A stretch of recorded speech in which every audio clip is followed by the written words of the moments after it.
मनरेगा कर्मियों द्वारा सामूहिक 2 दिवसीय डिजिटल कार्य बहिष्कार हड़ताल। आइए जानते हैं क्या है पूरा मामला। हड़ताल में क्या है पूरा मामला? एक्चुअल में ऐसा है कि हमारे प्रदेश कार्यकारिणी के द्वारा जो निर्णय लिया गया है कि समस्त मनरेगा कर्मचारियों के द्वारा 25 और 26 2 दिवसीय डिजिटल हड़ताल का आयोजन किया जा रहा है। और जो ये डिजिटल हड़ताल है ये पूरे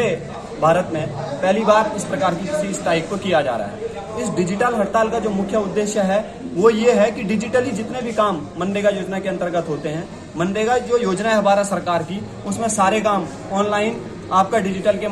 माध्यम से होते हैं। तो उन सभी प्रकार के कामों को रोकना है। किसी प्रकार की कोई प्रोग्रेस आज सरकार को नहीं देनी है और कहीं ना कहीं सरकार को ये एहसास कराना है कि जो मनरेगा कर्मचारी हैं उनके द्वारा समय समय पर इस ध्वजवाहक योजना का सुचारू रूप से संपादन किया जाता है। वो लगातार इस योजना को सफल बनाने में अपना पूर्ण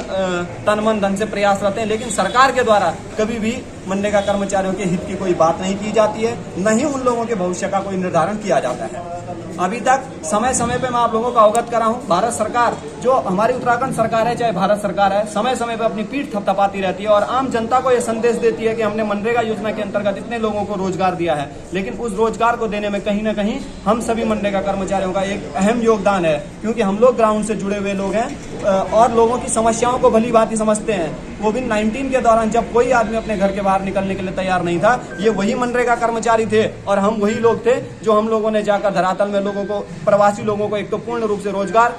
प्रदान करवाया और सरकार की जो महत्वपूर्ण भूमिका थी और जो रोजगार देने की एक पहल थी, उस रोजगार देने की पहल को हमने सुचारू रूप से संपन्न कराया। साथ ही जब कोविड-19 का दौर चल रहा था उस समय मिशन अंत्योदय और ईएलओ का सर्वे कार्य भी सरकार के द्वारा करवाया जा रहा था, जिस सर्वे को करने के लिए कोई कर्मचारी अपने घरों से बाहर निकलने के लिए तैयार नहीं था। हमारे उन्हीं कर्मचारियों ने मिलकर इस मिशन अंत्योदय के सर्वे को और ईएलओ के सर्वे का काम भी पूरा कराया। तो मेरा सरकार से ये कहना है कि जब हम सरकार के समस्त कार्यों का निर्धारण और निष्पादन सुचारू रूप से करते हैं तो सरकार को भी हम लोगों के भविष्य के लिए कुछ न कुछ सोचना चाहिए। लेकिन सरकार के द्वारा लगातार मनरेगा कर्मचारियों की जो हित की मांगे हैं उनका हमेशा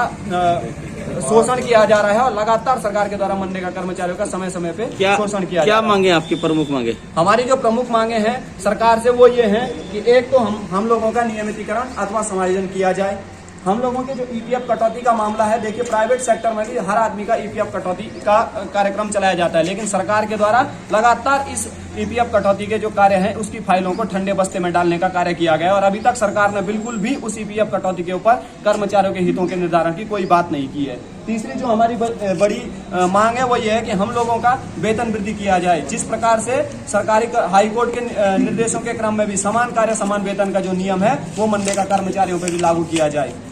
चौथी चीज ये है कि सरकार के द्वारा जो विभिन्न लोग जो विगत वर्षों से इस नरेगा योजना में कार्य कर रहे थे उन लोगों को बिना किसी पूर्व नोटिस के, बिना किसी उस चीज के हटाया जा रहा है। उन लोगों को इस प्रकार से हटाया जाए, क्योंकि जो लोग हैं वो लगातार 10-10, 12-12 सालों से इस योजना के लिए कार्य कर रहे हैं और सुचारू रूप से कार्य कर रहे हैं, फिर भी उन लोगों के भविष्य का अब तक सरकार के द्वारा कोई निर्धारण नहीं किया गया है। अतः मैं सरकार से यही अनुरोध चाहता हूँ कि जब हम सभी लोग सरकार की इन योजनाओं का संपादन सुचारू रूप से कर रहे हैं तो सरकार को भी हम लोगों के हितों की बात करनी चाहिए।